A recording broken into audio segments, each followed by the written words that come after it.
Good afternoon, folks. Welcome back to the Pokémon Video Game Malaysia Mid-Season Showdown 2016. I'm your commentator for today, Ishak, and join for us back at Swiss Round 3.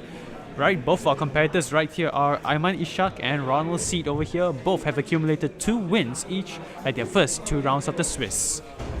Alright, as we see both players are connecting right now, and we've seen the current metagame so far in base round 1 and 2. We've seen a lot of diversity also.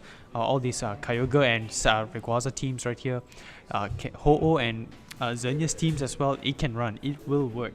So I'd like to see what these 2 players are going to bring to the table. Are they going to bring more diverse teams right here, or are they going to go for a standard set? I'd like to see if Palkia or Dialga may come on stream right now, or possibly a Kangaskhan or Kyogre from either one of them. I would like to see what they're going to bring right here. As we do see, Aiman Ishak is going to be on the screen below, and Ronald Seet is going to be on the screen on the top right here. As we do get to see on team preview on the bottom left on Aiman Ishak, he is running a Dialga. Oh boy, I can't wait for that. A Dialga, Kyogre, Salamence, the double genies right here, the Thundurus and Landorus, and also the Ferrothorn. As for Ronald Seet, on top right here, we have Weavile, Terrakion, Kangaskhan, Rayquaza, Talonflame, and Kyogre. Potential double Mega on the top right there on Ronald's Seed side. It's just one for Aiman Ishak, which is probably the Salamence. And we're seeing double Genies still being run, even in VGC 16 right here. I'd like to see how it's going to be utilized right now, because it is severely countered. I mean, there's a lot of potential ways that you can counter the double Genies right now, with the big offensive threats being the restricted legendaries being played right now. As you do see a Weavile and Terrakion combo on the top right there, possibly a beat up combination justified. Yeah, we'll have to see how it plays right here. Tailwind support on Talonflame, possibly speed control on Aiman's Thundurus Thunder Wave right here, or Trick Room Saddle on Dialga. We'll have to see what they run, because we do see a Ferrothorn over there. He could use the Trick Room if he wants to provide offensive threat for Ronald's side. Ronald, pretty balanced team over there. I mean, there's some speed control over there with the Tailwind from Talonflame. A lot of damage output. Looking at the Weavile and Terrakion over there. As we do see what I want to see whether they're gonna bring their restricted legendary. I want to see that Dialga come to play shortly. If he does, if Ronald does decide to bring, if Aiman decides to bring it.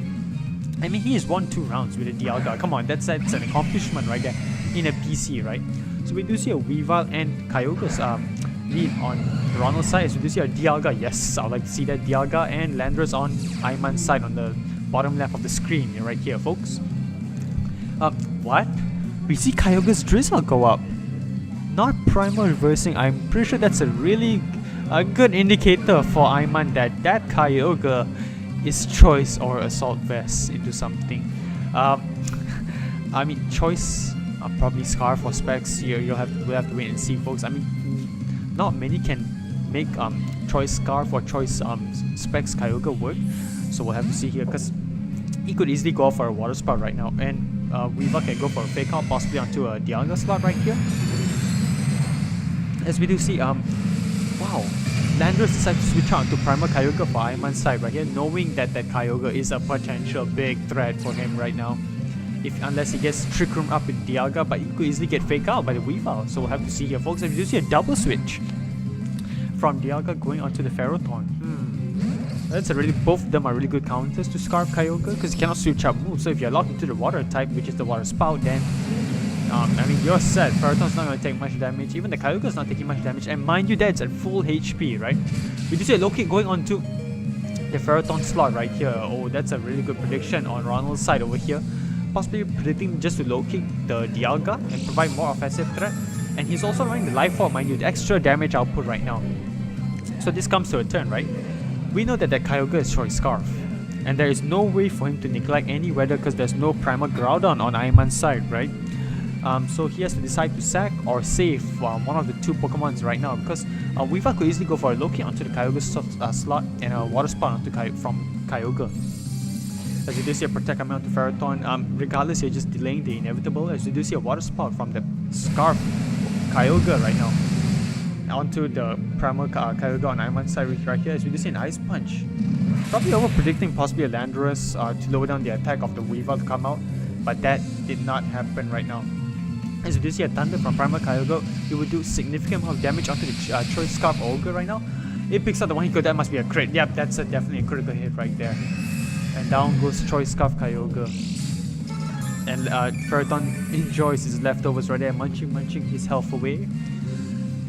We'll have to see what does Ronald decide to set out right here, because both his Pokemon are definitely faster. Yeah, I mean, the Weavile is definitely faster than Primal Kyogre, right? So he decides to send out Terrakion, possibly seeing himself as the perfect opportunity to, I don't know, set out a beat-up combination, or just go for a double knockout with Rock Slide or close combat onto the Ferrothorn slot right here, and Weavile might just go for a low kick, potentially, onto the Primal Kyogre, because both Pokemon on Aiman's side right here are severely damaged, so Ronald could assert offensive dominance right now. We'll have to see and wait here, folks. Both players taking their time to choose their moves. But yeah, Ronald's in a pretty optimal situation right now. Like, there's nothing much that can go wrong. The switch-ins and possibly to Landorus, which is to provide Intimidate onto the Terrakion and Weavile, is potential. Could happen as well. We'll have to wait and see here, folks. If we do see a Loki onto the Ferrothorn's side, now we'll have to see whether Terrakion's either close combat or Rock Slide being able to pick up the KO onto the Primal Kyogre. We'll have to see whether RNG is in favor if he does choose to Rock Slide right now. Fearing that Landorus might switch in, we do see a Rock Slide coming out. Will it pick up the KO right now onto the single target Primal Kyogre? It does, without critical hit. So down goes Primal Kyogre. Now, Ronald's on optimal situation right now with a lead of 3-2 going on to Aiman Ishak, as he's just lost 2 Pokemon right now, and does come out the Dialga and the Landorus, mind you. I'm not sure whether Trick Room play will come out from the Dialga slot, because I'm pretty sure he wants to take out, he wants to put offensive pressure onto the Weavile and Terrakion. The Terrakion could easily go for close combat, but then he is intimidated by -1 attack. He is down by attack by 1 stat right now. So I don't know if both Pokemon are going to switch out right now, or one's going to protect while the other switch out on Ronald's side, just to ensure that the one-hit KO potential is possible right now. Now Landorus, I'm not sure if it's whether choice into anything right now. We'll have to see here, folks, whether the damage output reflects on what item he is holding right now. So now for Ronald, he has to decide whether he has to switch out one or just go out for the full offensive. We also don't know like what he has in the back, right? It could be either a Kangaskhan or a Rayquaza. As we do see an Ice Punch going from the Weavile, that must be a critical hit. No, without critical hit, it just goes down. Even with the Intimidation. Because it's a light form, definitely, for sure. And we do see a close combat. Will it pick up the KO on a -1? No, it doesn't. Barely, about 50%, about 60%, alright? And we do see a defense and special defense draw. We do see a... Is that Citrus? Yep, definitely. Citrus Berry from Dialga. Wow, must be a bulkier set then, I guess. We do see Trick Room coming from Dialga, but Landorus was not able to survive. Not being survived and putting out more damage output, as we do know that Dialga's move pool does not have multiple spread attacks right here, so he has to choose on who he decides to attack right now, and Dialga is going up against the world right now, so it's a little bit tricky for him to do so. Alright, as we do see the match is forfeited, probably Aiman conserving what information to let out to his opponent for the next potential two rounds if he can make a comeback right now. So that was a really well played on Ronald's side right there, because all the offensive threat on the Weavile, the Terrakion, and the Water Spout from Choice Scarf Kyogre. Now that really caught possibly Aiman off guard right now. Choice Scarf, Water Spout, that's some really high damage output and really fast. Nothing can outspeed it yet, unless you're in Tail Room set, or he is easily viable to be being fake out at the moment, right? So we'll have to see how is Aiman gonna adjust to the play, knowing that Kyogre is Choice Scarf, and would he be locked into, if he knows what move he's going to be locked into next turn, he could fully utilize and take advantage of what move he's going to be locked into with that Choice Scarf, right? As we do see, both players have already selected their Pokemon. We'll have to see how is Aiman going to adjust to the whole scenario right now, because it's the best of 3, and knowing that the Kyogre is Choice Scarf could easily give him an advantage going to this round, and possibly the next if he's able to win so. As we do see Ronald lead off with a Weavile and Choice Scarf Kyogre, as we know it before. And we do see a Thunderous. Wow, Aiman decides to bring the Thunderous and Salamence at the moment. Knowing that the Weavile has a fake out, pretty sure it's safe for Thunderous and Salamence to go for a Double Protect right now. And Salamence might want to go for a Thunder Wave onto the Kyogre next turn. But here's the thing, right? Weavile has the potential to carry Feint. If Aiman's side decides to go for a Protect on one of them, and Ronald decides to feint on the Protect, Kyogre could easily go off with the Water Spout, right? So we'll have to see here, is there any fake out plays right here going to be played? We do see Simon switch out, possibly going to go into Ferroton, as we do see the Ferroton decide to come out right here. Pretty safe play for him, can take all the damage output from the Ice Beam or the Water Spout. As we do see a Protect coming out from the Thunderous. We will see what does Weavile go here for, and we do see a fake out to the Thunderous Spout. As we do see a Water Spout coming from Choice Scarf Kyogre in the range, does negligible damage onto the Ferroton.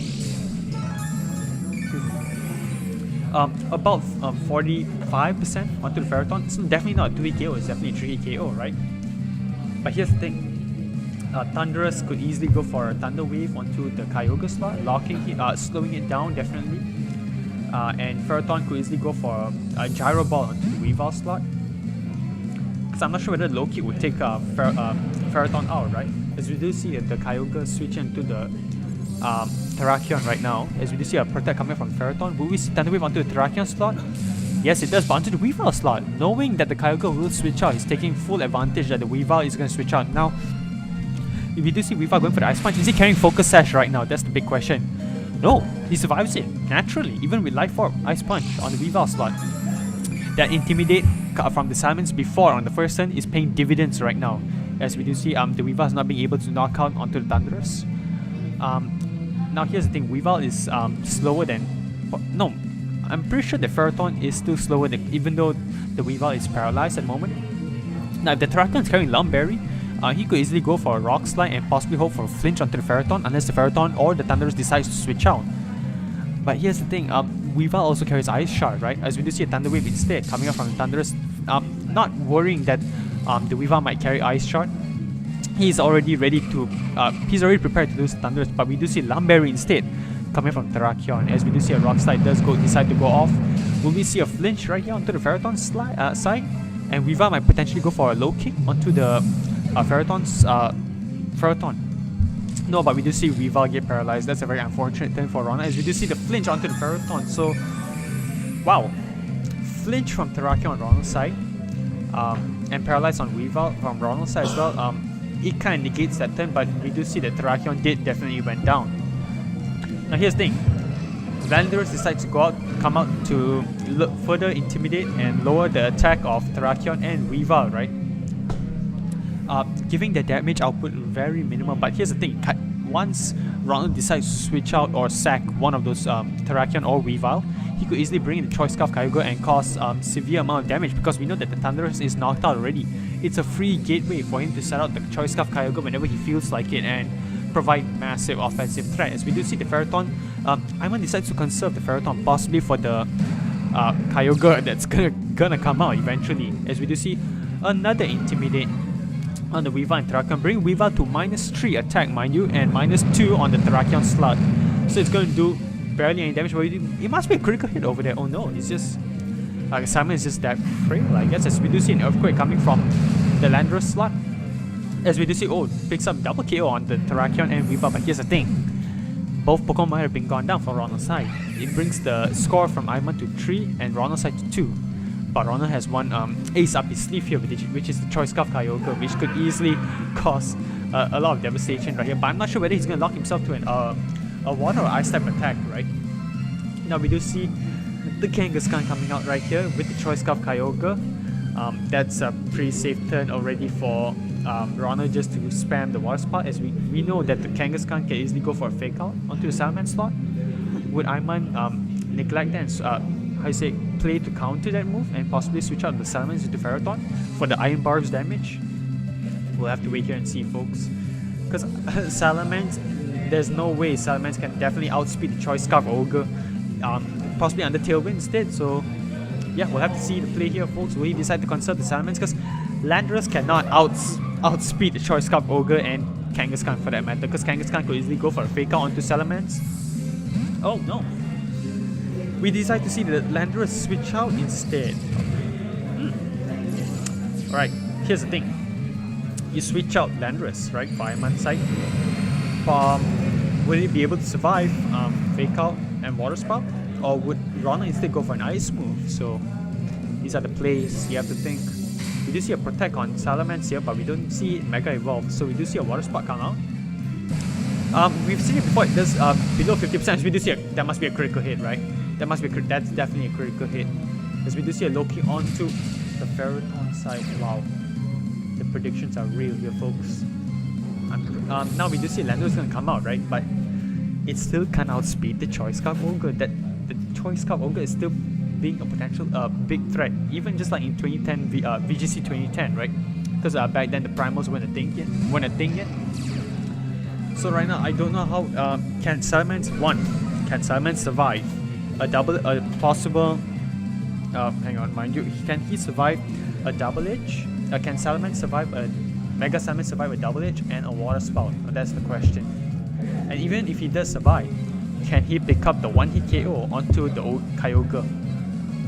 These he needs basically all the critical hits he can get right now just to make himself come back into this game right now. Now we do see the Salamence decide to Mega Evolve, and we do see a Sucker Punch instead going on to possibly to Salamence. Yep, going on to Salamence, because we know the Choice Scarf Water Spout is going to definitely one hit KO onto the Landorus side right here. Yep, Water Spout does decide to go off right now, and picking up the double knockout right there. Right, that was a assertive win coming from Ronald's side of the field here with the Choice Scarf Kyogre. Not playing by the numbers right here, right? Because most of the players decide to run Blue Orb on your Kyogre, definitely giving the Primal Reversion. But he decides to run a Choice Scarf on it. I mean, the amount of threats, the amount of potential damage output that you can give with Choice Scarf Ogre is really big, right?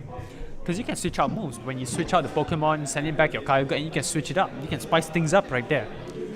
So, pretty assertive win for Ronald right there.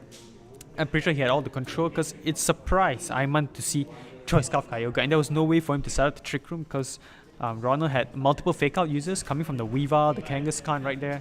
So setting up Trick Room is a little bit difficult, and he also had Terrakion to deal with potential Dialga with the close combat and picking up the 1-hit KO. So I'm pretty sure team matchup wasn't... he constructed his team really well from Ronald's side right there. And I'm not sure how Aiman could have bounced back possibly, because he needed all the crits. He needed to outspeed or outslow. Possibly the Dialga was trying to set up Trick Room, but he just couldn't because of the Fake Out users, the potential super effectiveness from Weavile's low kick and close combat from Terrakion. It was a really challenge for Aiman to come back into the game. Alright, now that was it for our Swiss round 3. Pretty fast, pretty one-sided in my opinion, because Ronald had everything in check and in space. Alright, and that's it for our Swiss round 3. I'll see you all for round 4. Thank you.